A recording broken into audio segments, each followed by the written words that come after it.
अगर मैं बात कर रहा था प्रॉपर्टी की, तो इसके बारे में तो हमने डिस्कस कर लिया। साइनिंग अमाउंट क्या होती है, डिस्कस। अनएडजस्टेबल अमाउंट का ट्रीटमेंट, डिस्कस।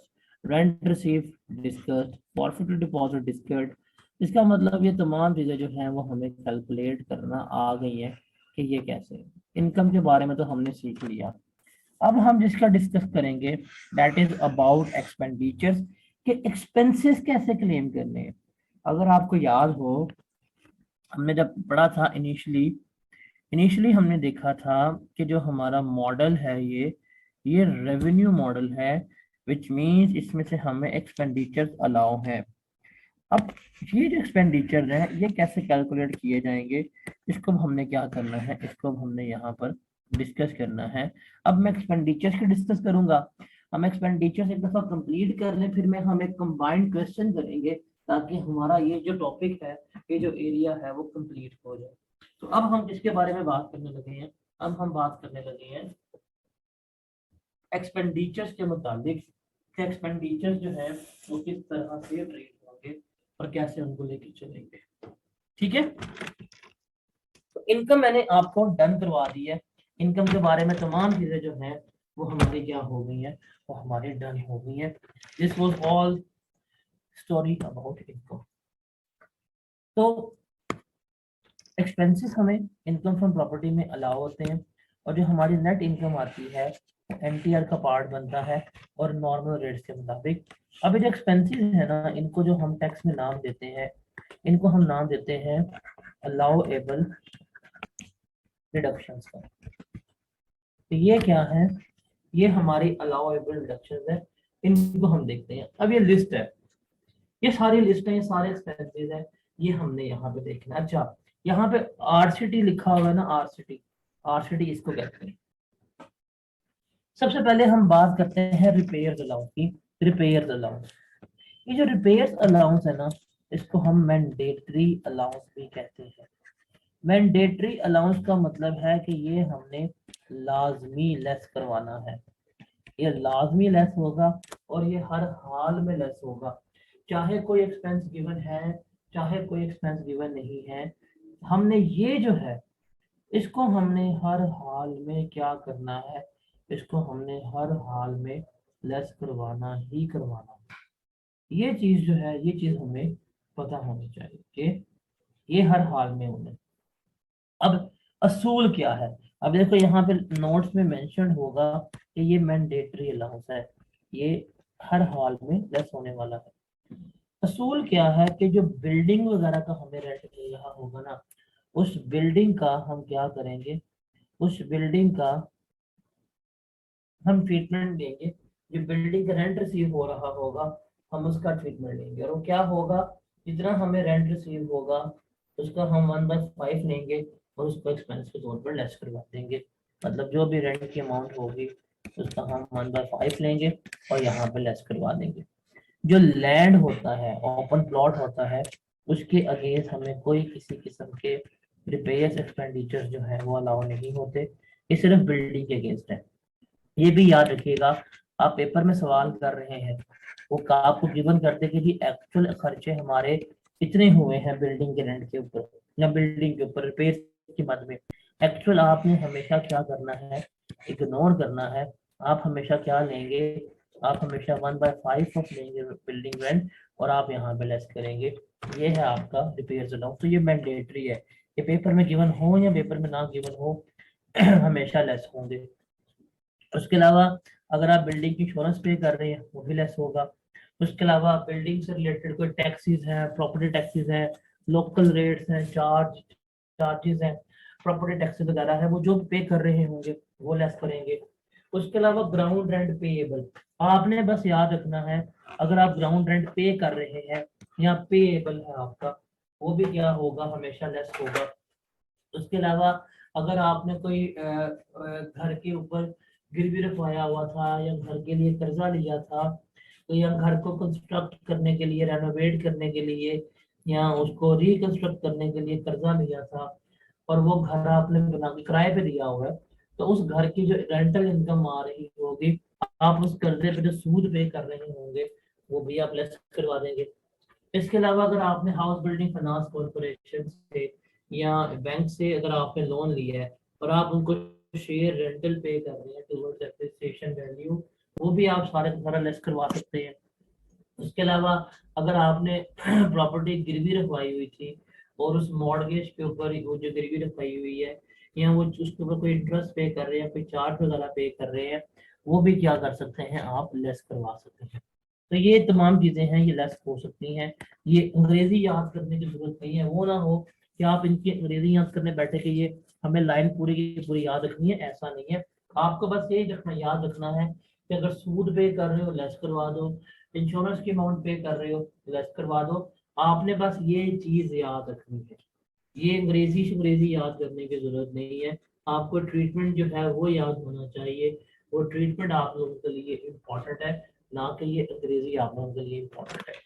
उसके अलावा ये वाला पॉइंट थोड़ा सा इम्पोर्टेंट है, इसको देखिएगा। पहले मैं रीड करता हूँ, फिर मैं आपको इसकी अंडरस्टैंडिंग सारी समझाता हूँ। अगर कोई भी एक्सपेंडिचर, एनी एक्सपेंडिचर जो 4% ऑफ रेंट चार्जेबल टैक्स तक हो प्रॉपर्टी के, before any reduction allowed under this section, paid or payable by company in the year wholly and exclusively for the purpose of driving rent chargeable tax under the head income from business property including administration and collection charges। अब इसका मतलब क्या है? इसका मतलब है कि आप अपनी प्रॉपर्टी से रिलेटेड कोई भी खर्चा कर ले, कोई भी एक्सपेंडिचर कर ले जो पहले हमने पढ़े हैं, मतलब यहाँ पे जो उनमें फॉल नहीं कर रहा, आप उससे भी क्या कर सकते हैं, क्लेम कर सकते हैं। इवन अगर आप अपनी प्रॉपर्टी को मैनेज कर रहे हैं, उसके जो एडमिनिस्ट्रेशन चार्जेस हैं, या अगर आपने बंदा हायर किया हुआ है रेंट कलेक्ट करने के लिए, उसके जो कलेक्शन चार्जेस वगैरह हैं, वो भी आप क्या कर सकते हैं, लेस करवा सकते हैं। लेकिन उस लेस करवाने का असूल क्या होगा, आप लेंगे जो आपके एक्चुअल एक्सपेंडिचर हुए हैं, जो आपके एक्चुअल एक्सपेंडिचर हुए हैं आप वो लेंगे, और आप उसको कंपेयर करेंगे 4% ऑफ आरसीटी के साथ, जो आपका रेंट चार्जेबल टैक्स आया है उसका 4% लेंगे। इन दोनों को कंपेयर करेंगे, जो इन दोनों में से लोअर वैल्यू होगी वो आप क्या कर लेंगे, यहाँ पे जाके लेस कर लेंगे। देखो, अगर एक्चुअल एक्सपेंडिचर ज्यादा हुए तो हम 4% ऑफ आरसीटी लेस करवा देंगे। अगर एक्चुअल एक्सपेंडिचर कम हुए और 4% ऑफ आरसीटी ज्यादा हुआ तो हम यहाँ पे एक्चुअल एक्सपेंडिचर लेस करवा रहे होते हैं। तो ये जो क्लॉज है ना, ये वाला पॉइंट, ये हमें क्या बता रहा है, कोई भी एक्सपेंडिचर, कोई भी खर्चा जो हमने किया है जिसका ताल्लुक बिजनेस के साथ था, जिसका ताल्लुक हमारी बिजनेस कहना सॉरी जिसका ताल्लुक सॉरी सॉरी माय बैड जिसका ताल्लुक हमारी प्रॉपर्टी के साथ था, वो एक्सपेंडिचर्स को हम क्लेम कर सकते हैं। वो क्लेम करने का रूल क्या है, जो हमारे अखराजात हुए होंगे हम वो लेंगे और उसमें से हम कंपेयर करेंगे 4% ऑफ आरसीटी, एक्चुअल एक्सपेंडिचर और 4% of RCT, which ever is lower वो हम क्या कर लेंगे, वो हम यहाँ से लेस करवा देंगे, वो हम क्लेम करवा देंगे। तो ये चीज जो है ये इसका असूल है। हम इसका सवाल करेंगे, आपको इसकी समझ आता आ जाएगी। उसके अलावा अगर आपने कोई भी एक्सपेंडिचर्स किए हैं लीगल सर्विसेज के ऊपर, और वो लीगल सर्विसेज जो है थी वो आपकी प्रॉपर्टी का टाइटल जो है था वो डिफेंड करने के लिए थी, मतलब आपका जो केस वगैरह आप लोगों के ऊपर हुआ था ओनरशिप का, एंटाइटलमेंट का, उसको डिफेंड करने के लिए आपने कोई लीगल एक्सपेंडिचर्स वगैरह किए हैं, कब्जा वगैरह छुड़वाने के लिए आपने किए हैं, तो वो क्या होंगे, वो जितने भी आपने पैसे कुछ पे किए होंगे तो तमाम लीगल चार्जेस जो होंगे आप उनको अपना एक्सपेंस क्लेम करवा सकते हैं। ये भी हो गया।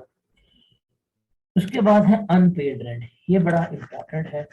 ये वाहिद है जो थ्योरेटिकली भी आ सकता है आपको, मतलब ये 4-5 पॉइंट्स हैं, वो थ्योरी में सवाल पूछ सकता है और वो आपसे इसकी न्यूमेरिकल में एडजस्टमेंट भी पूछ सकता है। अनपेड रेंट का मतलब क्या है, मतलब आप इसे कह सकते हैं कि जो आपके बैड डेट्स हो गए हैं उसको अगर हम क्लेम करना चाहें तो वो कैसे करेंगे। फॉर एग्जाम्पल, अब हम क्या चीज इससे करने लगे हैं, आपने 2021 में आपने प्रॉपर्टी रेंट आउट की हुई थी, 12 महीने के 12 महीने प्रॉपर्टी जो है थी आपकी रेंट आउट रही, लेकिन आपको जो रेंट रिसीव हुआ वो 10 महीने का ही मिला। आपने पूरा साल प्रॉपर्टी किराए को दे रखी हुई थी उस बंदे को, लेकिन उसने आपको 10 महीने का ही रेंट पे किया है। लेकिन आप जब अपनी इनकम डिक्लेयर करेंगे 2021 की, आप ये नहीं कह सकते कि यार सर जी देखिए मेरा तो 10 महीने का रेंट मिला है, हालांकि रेंट मैंने तो प्रॉपर्टी 12 महीने की दी हुई थी, आप रेंट मेरा 10 महीने का कंसिडर करें, ऐसा नहीं होगा। क्यों? बिकॉज ये एप्रूवल बेसिस के ऊपर टैक्स हो रहा होता है। आप तो 12 महीने का रेंट डिक्लेयर करेंगे। अब आ जाएगा 2022, 2022 आ जाएगा, और 2022 में स्टिल ये जो 2 महीने का रेंट है आपको रिकवर नहीं हुआ होगा, आपको नहीं मिला होगा। अब चूंकि आपको रेंट नहीं मिला, तो आप इसको अपना बैडेड कंसिडर करोगे कि नहीं करोगे? जैसे हम अकाउंटिंग में करते हैं कि ये मेरा अनपेड रेंट है, ये मेरा इरिकवरेबल रेंट है, मैं इसे क्लेम नहीं कर पाया। अब ये जो आपका 2 महीने का रेंट है, अगर आप इसको अपना बैडेड क्लेम करना चाहो, या इसको क्या असूल होंगे, ये कुछ असूल है, ये आपने फॉलो करने हैं। क्या? सबसे पहले की जो टेनेंसी थी वो आपके बोनाफाइडे थी। बोनाफाइडे का मतलब क्या है कि जो आपने तमाम रेंटल एग्रीमेंट किया था, ये नेक नीयति से किया था, इसमें कोई धोखाधड़ी की या कोई मैलाफाइडी इंटेंशन वगैरह शामिल नहीं थी। उसके बाद जिस किराएदार ने डिफॉल्ट किया है, जो डिफॉल्टिंग टेनेंट था, उसने प्रॉपर्टी वकेट कर दी है, उसने प्रॉपर्टी खाली कर दी है।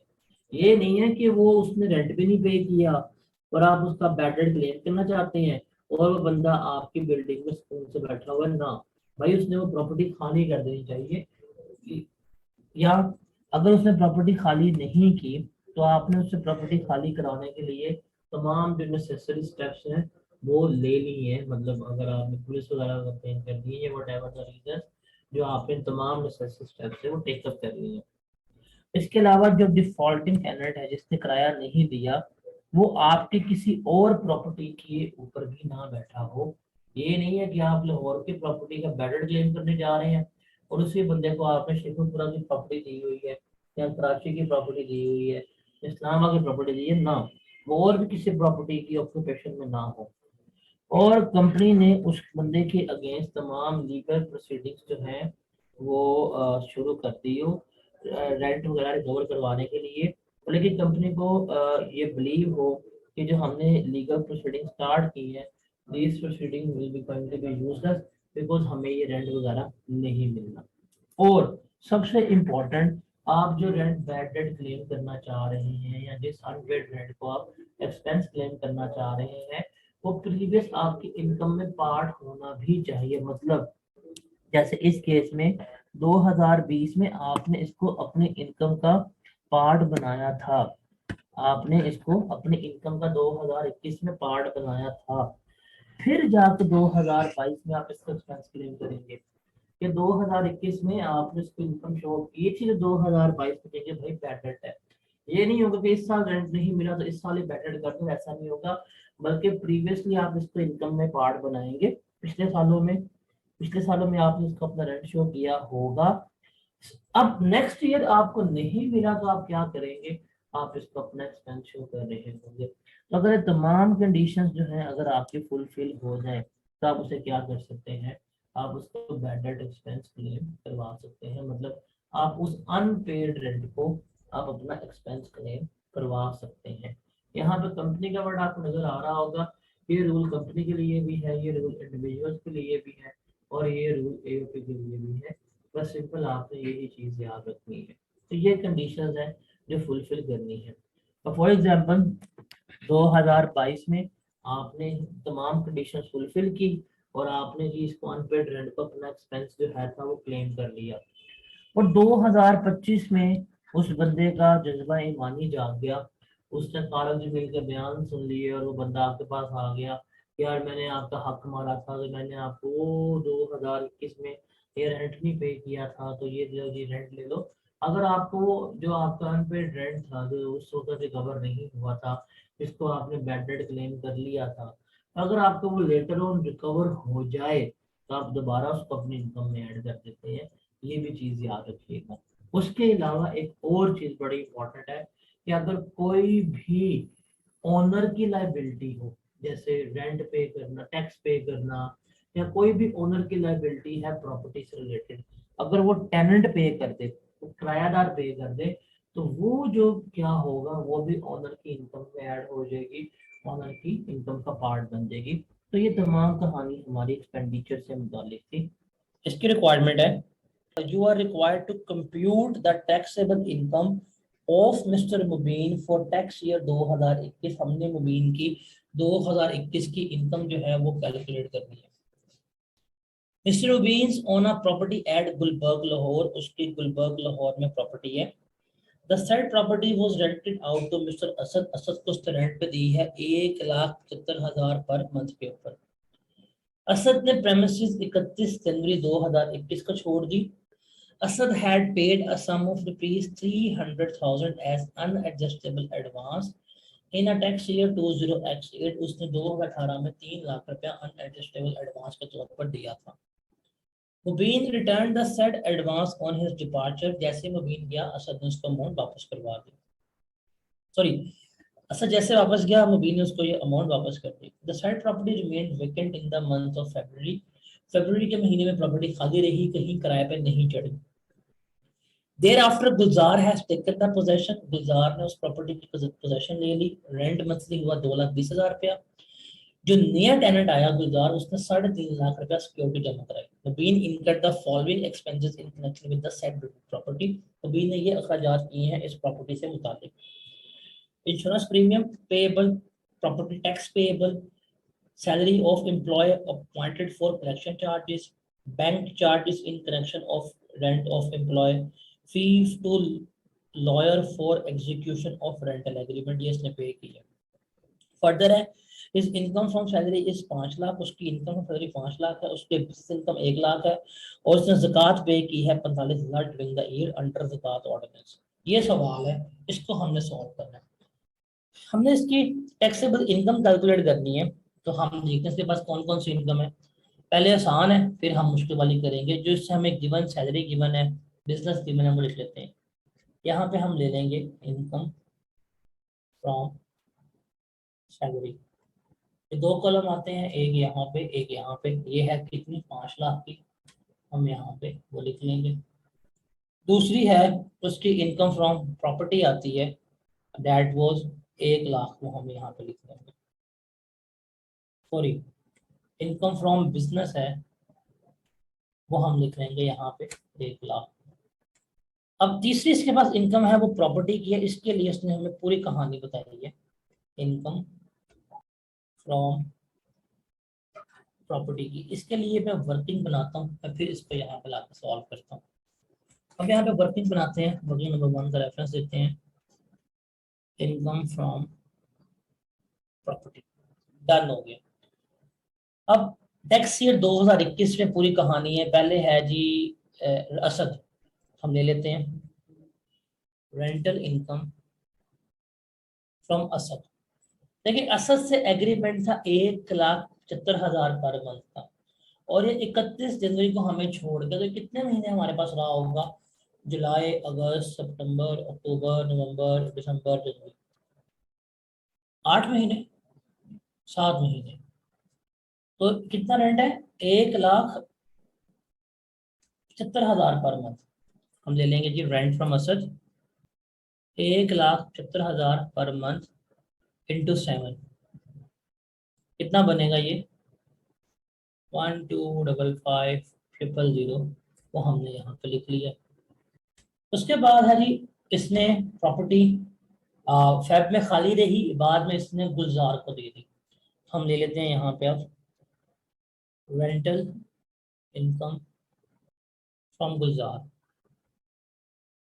रेंट कितना तय हुआ गुलजार से, असद प्रेमिसेस, असद ने 3 लाख, नवीन Gulzar taken the possession at a monthly rent of rupees 2,20,000, 2,20,000 पे उसने पोजेशन ली मार्च में। तो मार्च अप्रैल मई जून 4 महीने बनते हैं, बिकॉज फेब के महीने में प्रॉपर्टी खाली रही है। तो कितना आएगा, 8,80,000। अब गुलजार ने अनएडजस्टेबल एडवांस जो दिया, वो इसने कितना दिया है, वो इसने अमाउंट दी थी 3.5 लाख। हम लेस कर देंगे अमाउंट ऑलरेडी टैक्स्ड, अब वो ऐसा हमारे पास टैक्स ईयर 2018 में उसने हमें दिया है 3 लाख रुपए, 3 लाख डिवाइड बाय 10, 18 में आया था और ये जा रहा है 21 में, तो ये हो जाएगा 18, 19, 20, 3 साल इसकी इनकम हमने टैक्स की है, 21 में तो वापस जा रहा है, तो कितना बनेगा ये 90,000। हम इसमें लेस करवा देंगे, रिमेनिंग अमाउंट कितनी बचेगी 2,40,60,000।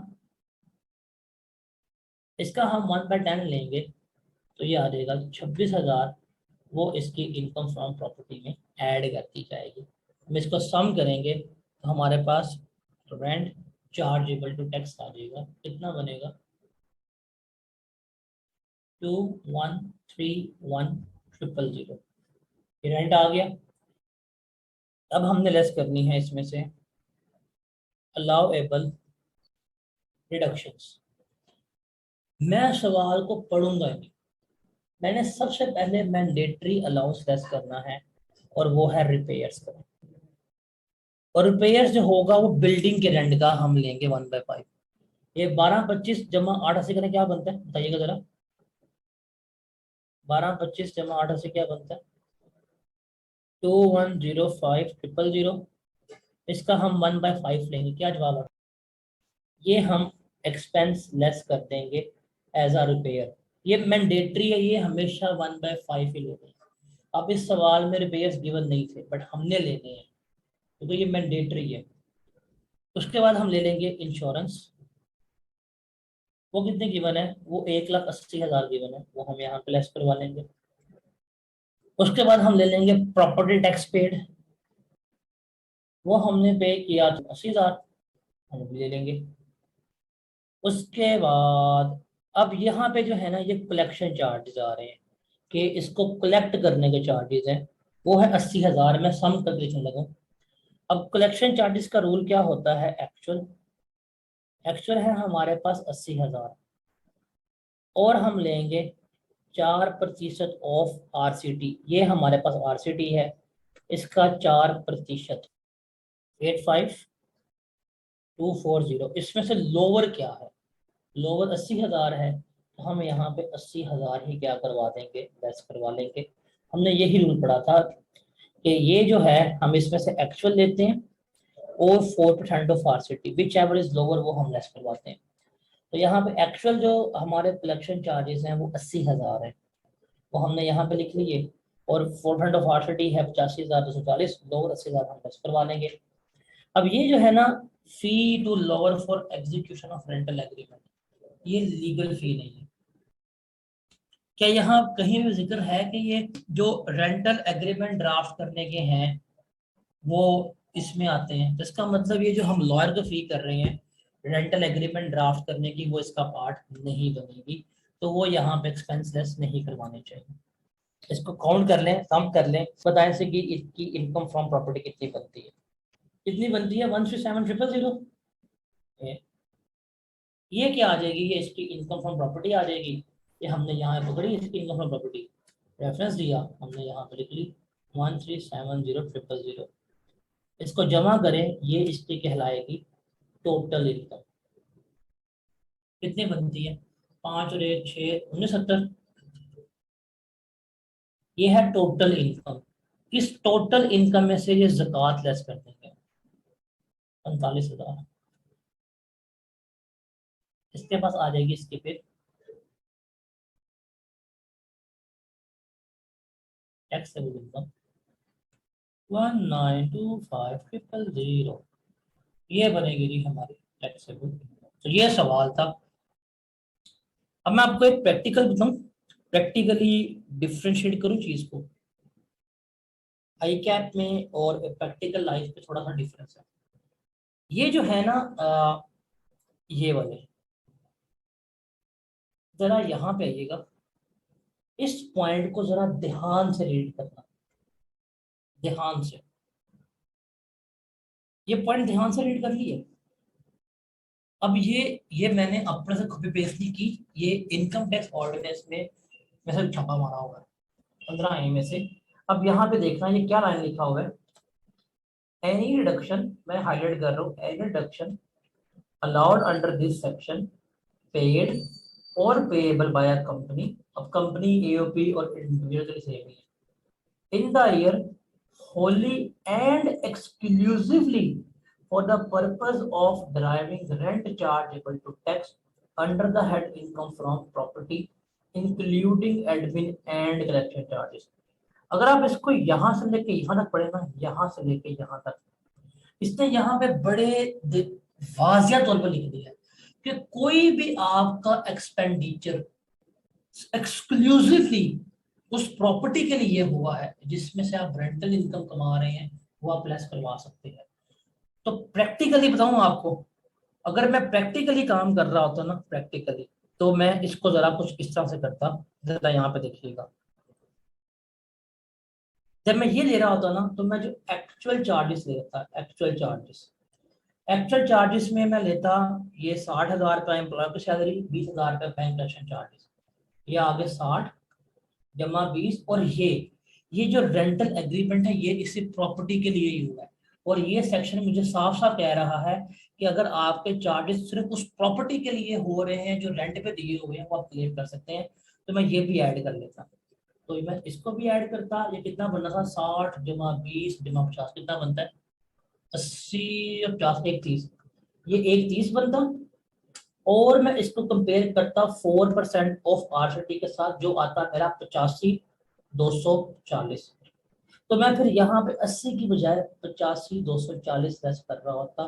प्रैक्टिकली हकीकत में ये होता है, हकीकत में ये होता है, इस तरह से हम कर रहे होते हैं। बिकॉज याद रखिएगा, कोई भी चार्जेस वगैरह, कोई भी अखराजात जो बिल्डिंग से रिलेटेड है ना, वो कहीं भी नहीं आ रहे, तो हम उसको यहाँ डाल देते हैं इस रूल पे। मतलब कोई खर्चा जो एक्सक्लूसिवली उस बिल्डिंग के लिए, उस प्रॉपर्टी के लिए हुआ है, और वो कहीं भी नहीं फॉल कर रहा, हम उसको इस पॉइंट में डाल क्लेम कर लेते हैं, और ये वैलिड है, एफबीआर अलाउ कराता है, और ये प्रैक्टिकली इस तरह से होता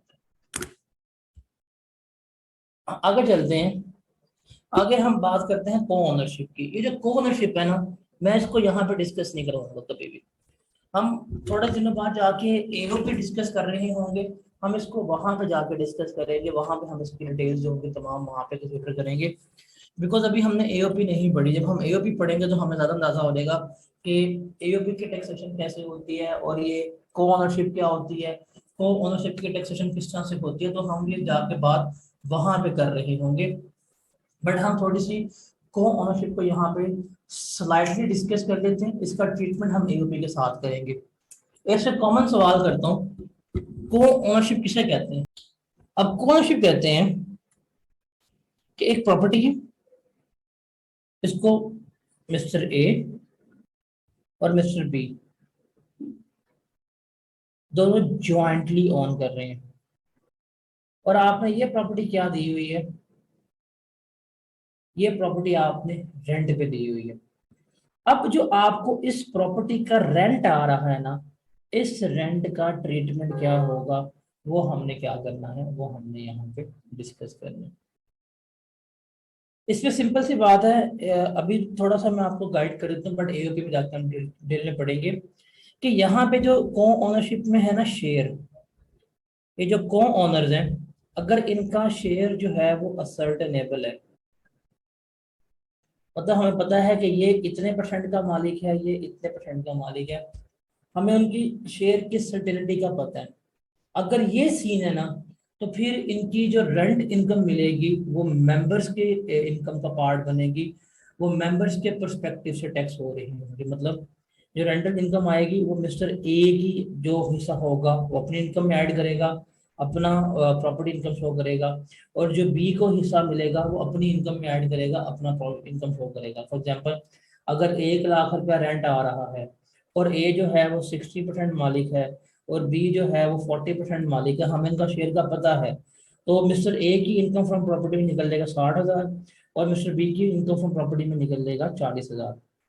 और अगर इनका शेयर जो है वो असर्टेनेबल नहीं है, हमें नहीं पता कौन कितने परसेंट का मालिक है, उस केस में क्या होगा, फिर उस केस में ये इन दोनों को इंडिविजुअल शेयर नहीं मिलेगा, बल्कि इस बिल्डिंग को, इस प्रॉपर्टी को हम क्या करेंगे, हम एओपी के तौर पर ट्रीट करेंगे, और ये एओपी अपनी इनकम के ऊपर खुद टैक्स पे करेगी। खुद टैक्स पे करने के बाद क्या करेगी, ये मेंबर्स की डिस्ट्रीब्यूट कर रही होगी। क्योंकि अभी हमने एओपी नहीं पढ़ा, तो इसलिए मैं आपके पॉइंट यहाँ पे इसको स्टार कर रहा हूँ, ताकि आपको याद रहे, आप इसको नोट डाउन कर लें कि जब हम एओपी पढ़ेंगे तो वहां पे जाके हम इसको डिस्कस करेंगे। इसका ट्रीटमेंट है, इसके न्यूमेरिकल्स हैं, इसके प्रैक्टिस क्वेश्चन जो होंगे वो हम वहां पे जाके डिस्कस करेंगे। उसके बाद एक सवाल करते हैं छोटा सा, example number 7।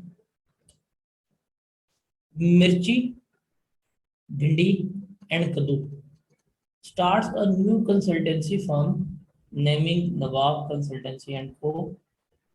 For their new firm, they bought multiple new assets. उन्होंने मुख्तलिफ assets वगैरह purchase किए।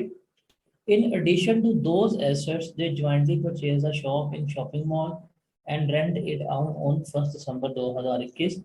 Per month rent of the shop was rupees 1.1.5 lakh, which was equal to the market rent, जो market rent के मुताबिक था। Further, भिंडी paid the property tax of the shop. भिंडी जो है थी वो शॉप का टैक्स पे करती थी। She also paid 70,000 to electrician for the new burning of the shop. हमने इनकम फ्रॉम प्रॉपर्टी कैलकुलेट करनी है इस शॉप की। तो बड़ी सिंपल सी बात है, आप इस शॉप से जो रेंट आपको मिल रहा है आप वो ले लेंगे। ये है 70,000 पर मंथ। आप इसको 12 से मल्टीप्लाई करेंगे तो ये 840,000 आ जाएगा, ये आपका रेंट आ जाएगा। इसमें से फिर जो आपने एक्सपेंडिचर्स वगैरह की हैं, ये प्रॉपर्टी टैक्स पे किया वो लेस कर देंगे, जो रिपेयर्स वगैरह होंगी आप वो वगैरह लेस करवा देंगे, तो आपके पास नेट इनकम आ जाएगी। तो इसको इस तरह डील करना है। तो इसने हमें ये नहीं कहा कि मिर्ची का कितना हिस्सा है, भिंडी का कितना हिस्सा है, कद्दू का कितना हिस्सा, उसके बारे में से हमें नहीं बताया। तो हमें सिंपल शॉप का रेंट निकालना है, तो शॉप का रेंट निकाल लेंगे। जो इसने हमें एक्सपेंडिचर्स की हैं, गिवन की हैं, वो हम लेस करवा देंगे इसमें से, तो हमारी इनकम फ्रॉम प्रॉपर्टी आ जाएगी इस शॉप के लिए। उसके बाद आगे मूव करते हैं। ये जो चीज़ है ना, ये बड़ी इंपॉर्टेंट है। देखिए अभी तक हमने हमारे जेल में यही आता है कि इनकम फ्रॉम प्रॉपर्टी का नाम पढ़ के कि जहाँ पे भी प्रॉपर्टी का वर्ड होगा, जहाँ पे भी प्रॉपर्टी का लफ्ज़ लिखा होगा, इसका मतलब है वो इनकम फ्रॉम प्रॉपर्टी में जानी चाहिए इनकम, बट ऐसा नहीं है। अब ये देखें, हम यहाँ पे ट्री बनाया हुआ है, यहाँ पे हम इनकम तो डिस्कस कर रहे हैं, इन इनकम का ताल्लुक है तो प्रॉपर्टी के साथ, बट ये इनकम फ्रॉम प्रॉपर्टी में फॉल नहीं कर रही। जैसे अगर आपके पास कोई एग्रीकल्चर लैंड है, आपके पास एग्रीकल्चर प्रॉपर्टी है, आपके पास एग्रीकल्चर लैंड है, अगर आप एग्रीकल्चर लैंड को बेच रहे हैं, आप उसको रेंट पे दे रहे हैं, उससे इनकम कमा रहे हैं, तो वो एग्जेम्प्ट होती है, उसके ऊपर कोई टैक्स नहीं है पाकिस्तान में। अगर आपके पास प्रॉपर्टी है, घर वगैरह है, आप उसको बेच देते हैं, उससे जो मुनाफा होगा वो आपका इनकम फ्रॉम कैपिटल गेन का बनेगा। अगर आप सेल परचेज कर रहे हैं, आप डीलर हैं, आप बिल्डर हैं, या अगर आप डेवलपर हैं, आप काम तो प्रॉपर्टी कर रहे हैं, लेकिन उससे जो आपको इनकम मिलेगी वो आपकी इनकम फ्रॉम बिजनेस का पार्ट बन रही होगी।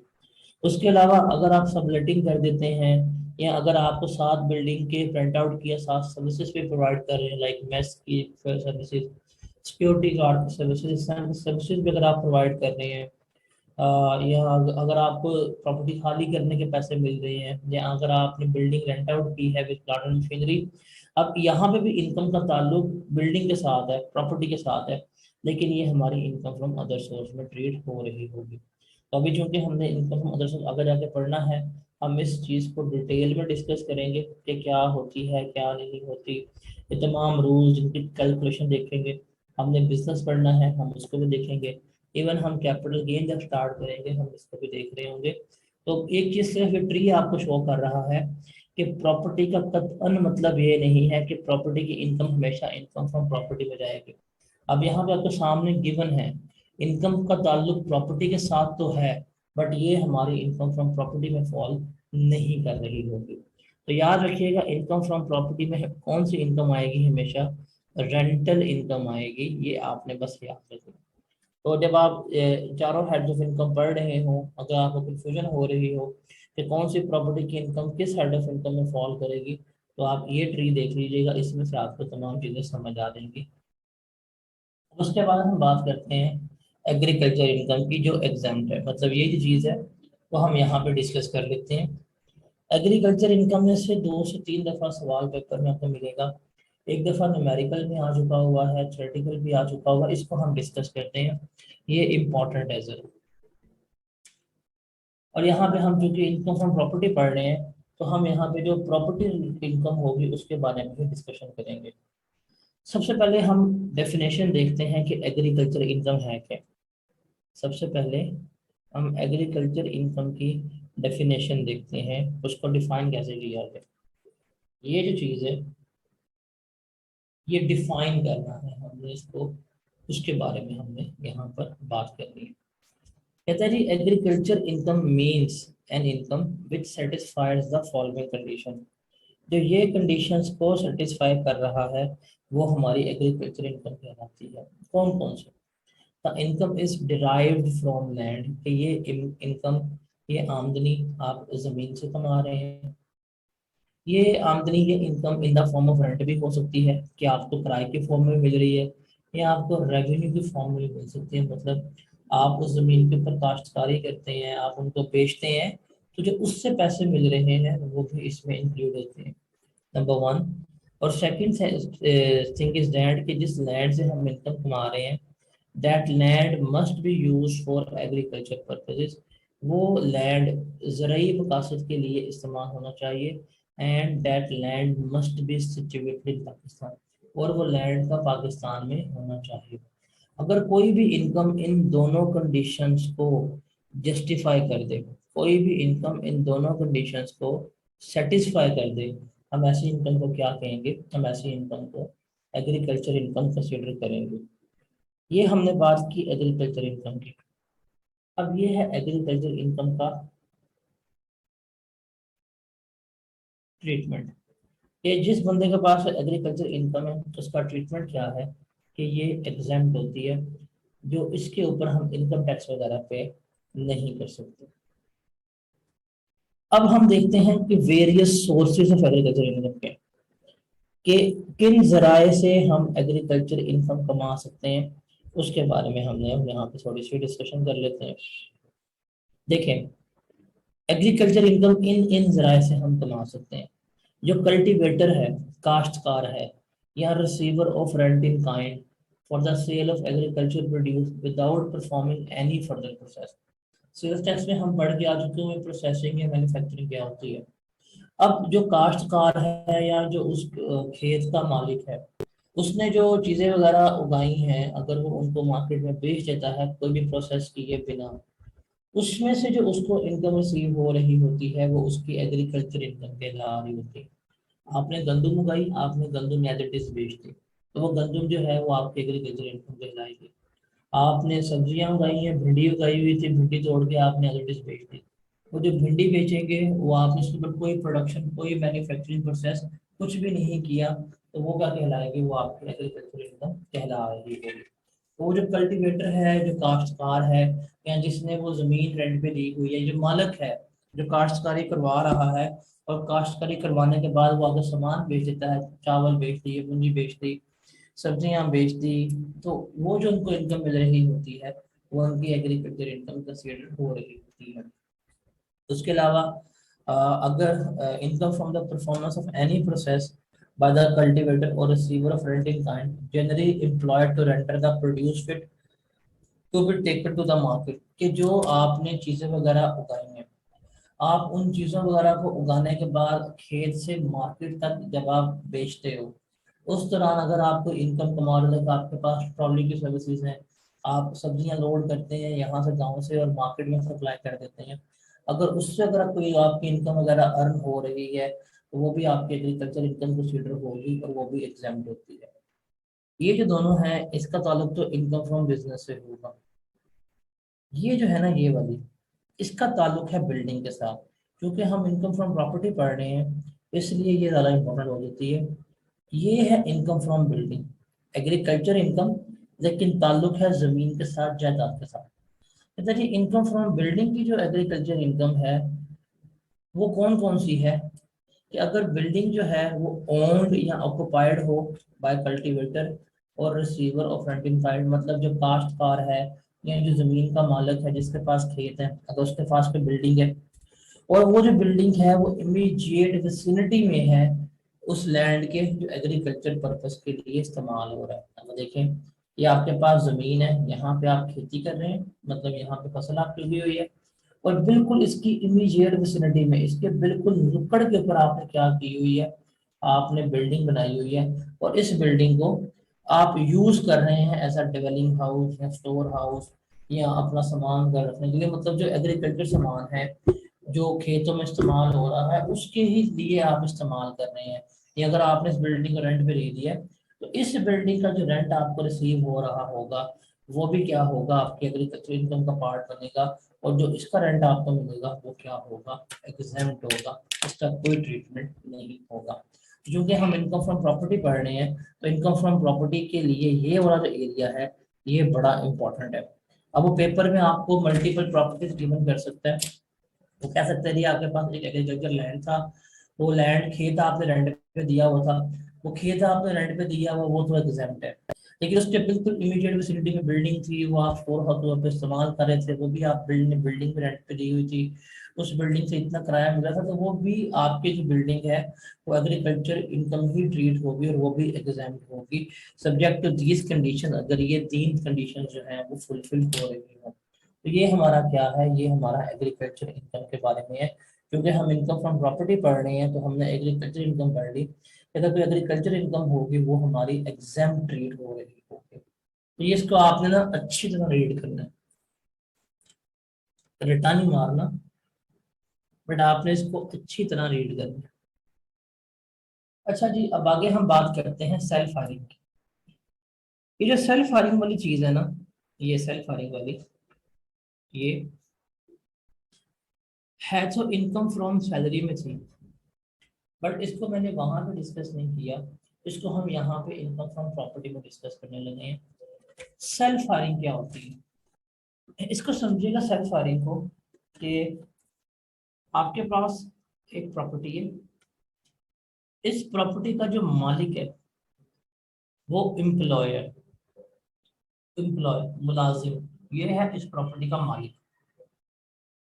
इससे ये प्रॉपर्टी, ये एम्प्लॉय भी मालिक हो सकता है, उसकी स्पाउस जो है, उसकी बीवी जो है, बेगम जो है, वो भी इस प्रॉपर्टी का मालिक हो सकती है। उसने ये प्रॉपर्टी रेंट पे दे दी अपने एम्प्लॉयर को। अब क्या एम्प्लॉयर इसको रेंट पे करेगा, बताओ जरा। मुलाजम ने, जो जॉब कर रहा है, उसने ये प्रॉपर्टी, उसने अपनी प्रॉपर्टी अपने एम्प्लॉयर को, अपना घर जिसमें भी जो रहता था उसने वो किराए पे दे दिया। अब एम्प्लॉयर क्या कर रहा होगा, अब एम्प्लॉयर उसको रेंट पे कर रहा होगा, तो ये जो रेंट इसको रिसीव होगा वो एम्प्लॉय की इनकम फ्रॉम प्रॉपर्टी का पार्ट बनेगा। ऐसे ही है, जो इसको रेंट रिसीव होगा वो इसकी इनकम फ्रॉम प्रॉपर्टी का पार्ट बनेगा। अच्छा, फिर क्या करेगा वो, कि ये मालिक को, ये जो एम्प्लॉयर था, एम्प्लॉयर वापस उसी को, इसी बंदे को ये वाला घर क्या दे देगा, एज एन अकोमोडेशन भी प्रोवाइड कर देगा। जब एज एन अकोमोडेशन प्रोवाइड किया जाएगा, तो हम पढ़ के आए हैं कि अगर एम्प्लॉयर कोई घर दे दे एज एन अकोमोडेशन एम्प्लॉय को, तो उसका बेनिफिट लिया जाता है और सैलरी में ऐड किया जाता है। तो अगर ये उसने यही घर इसको एज एन अकोमोडेशन प्रोवाइड कर दिया, तो उसका फिर क्या असूल होगा, हम लेंगे 45% ऑफ बेसिक सैलरी एम्प्लॉय की, और हम वहां पढ़ के आए थे fair market value of rent, लेकिन यहाँ पे फेयर मार्केट वैल्यू नहीं होगा, बल्कि यहाँ पे जो एक्चुअल रेंट एम्प्लॉयर पे कर रहा है वो हम यहाँ पे ले लेंगे। जो इन दोनों में से हायर होगी वो अमाउंट क्या की जाएगी, इस बंदे की इनकम फ्रॉम सैलरी के अंदर ऐड की जाएगी। इससे सेल्फ अर्निंग का कंसेप्ट कहते हैं। ये क्या होता है कि आप जिस घर में रह रहे हैं, आपने वही घर अपने एम्प्लॉयर को किराए पे बेचा, किराए पे चढ़ा दिया, और किराए पे देने के बाद भी स्टिल आप उस घर में बैठे और आपने वो एज अकोमोडेशन भी ले ली है। तो इसमें दो बेनिफिट्स आप कैलकुलेट किए जाएंगे, एक वो जो आपको किराया मिल रहा होगा वो, और दूसरा जो उसने आपको ये घर प्रोवाइड किया है एज एन अकोमोडेशन, वो ये दोनों क्या किए जाएंगे, ये दोनों आपके इनकम का पार्ट बना दिए जाएंगे। जो किराया मिल रहा होगा वो इनकम फ्रॉम प्रॉपर्टी का पार्ट बनेगा, और जो एज अ अकोमोडेशन घर प्रोवाइड किया गया है उसका बेनिफिट जो होगा वो सैलरी का पार्ट बनेगा। बस इसमें एक चीज जो है वो बस आपने याद रखनी है कि इसमें जो किराया पे करेगा वही किराया आपका माना जाएगा। इसमें फेयर मार्केट वैल्यू वाला कंसेप्ट एप्लीकेबल नहीं होगा कि actual rent fair market value which ever is higher वो नहीं देंगे, बल्कि इसमें जो रेंट आपको रिसीव हो रहा।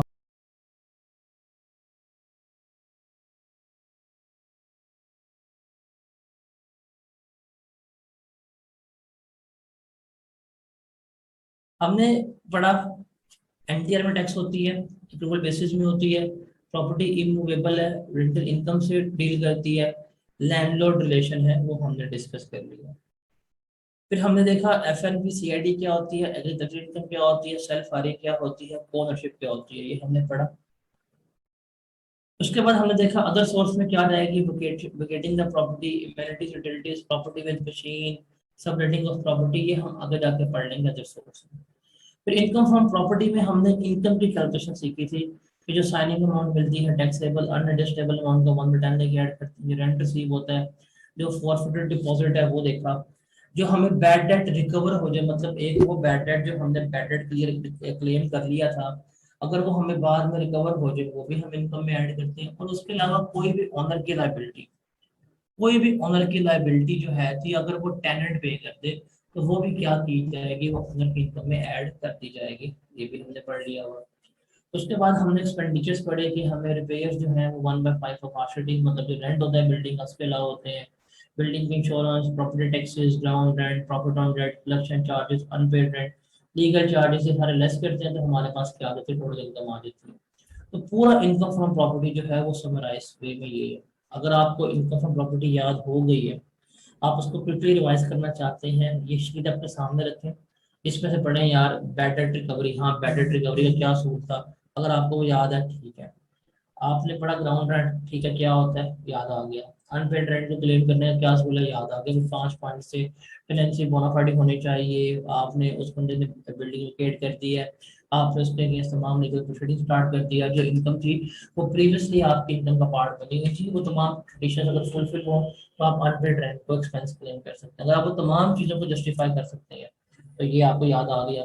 अनएडजस्टेबल अमाउंट का ट्रीटमेंट क्या होता है, 1/10 देते हैं। रेंट का ट्रीटमेंट क्या होता है, एक्चुअल फेयर मार्केट वैल्यू। तो पूरा जो इनकम फ्रॉम प्रॉपर्टी पढ़ा है हमने, ये उसके समराइज्ड वे आपके सामने मौजूद है। और ये न्यूमेरिकल ट्रीटमेंट है कि न्यूमेरिकल शीट्स में अगर आपने प्रेजेंट करना है तो कैसे हमने लेके चलना है। साइनिंग अमाउंट क्या होती है, अनएडजस्टेबल अमाउंट का ट्रीटमेंट क्या देखें। अगर फर्स्ट टाइम आपको मिल रही है तो 1/10 लेके ऐड कर दोगे। अगर आपको नेक्स्ट टेनेंट से मिल रही है तो जो अमाउंट मिलेगी वो प्रीवियस टेनेंट जितनी अमाउंट आप टैक्स कर चुके हुए हैं वो उसमें से लेस करेंगे, रिमेनिंग अमाउंट का 1/10 लेके ऐड करेंगे। रेंट का ट्रीटमेंट फॉरफिटेड का, अगर ऑनर बर्डन है वो इरिकवरेबल रेंट रिकवर हो जाए। अगर आप कोई एडवांस को एडजस्ट कर लेंगे उसको यहाँ पे लिख लेंगे। अगर आपने कोई एक्सपेंस जो है था वो आपने पे नहीं किया, क्लेम किया हुआ था और वो 3 साल तक पे नहीं किया तो वो भी एड बैक हो जाएगा वो। फिर रिपेयर्स हो गया, टैक्सेस, ग्राउंड रेंट, तमाम चीज़ें जो है न्यूमेरिकली हम लेके चल रही होती है। तो यहाँ पे हमारी इनकम फ्रॉम प्रॉपर्टी जो है वो समाप्त होती है, वो कंप्लीट होती है।